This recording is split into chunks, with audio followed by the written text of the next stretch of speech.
আসলে টাকা পয়সা থাকলে যে মানুষের শান্তি পাওয়া যায় সেটা না। আজকে একটা গল্প আপনাদের সাথে শেয়ার করছি। সেটা হচ্ছে এক গ্রামে এক ধনী ব্যবসায়ী ছিল। সে সারাদিন চিন্তা করত তার টাকা পয়সা ধন দৌলত কে কখন চুরি করে নিয়ে যাবে, এজন্য সে কখনো শান্তি খুঁজেই পেত না।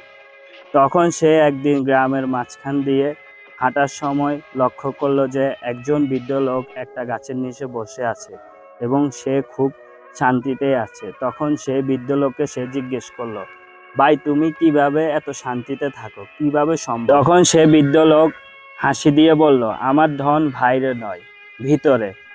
আমার ধন যা আছে তাতেই আমি সন্তুষ্ট, এটাতেই আমি প্রকৃত খুশি। শুধু বস্তু নয়, শান্তি আর তৃপ্তি জীবনের আসল ধন। তো আমরা এই গল্প থেকে যা শিক্ষা পেলাম সেটা হচ্ছে, মানুষ আসলে ধন সম্পত্তি দিয়ে নিজের সুখ খোঁজে, আসলে সুখ হচ্ছে তার মনের ভিতরে। যে ব্যক্তি মন থেকে যতটা সুখী, সেই আসলে ততটাই সুখী।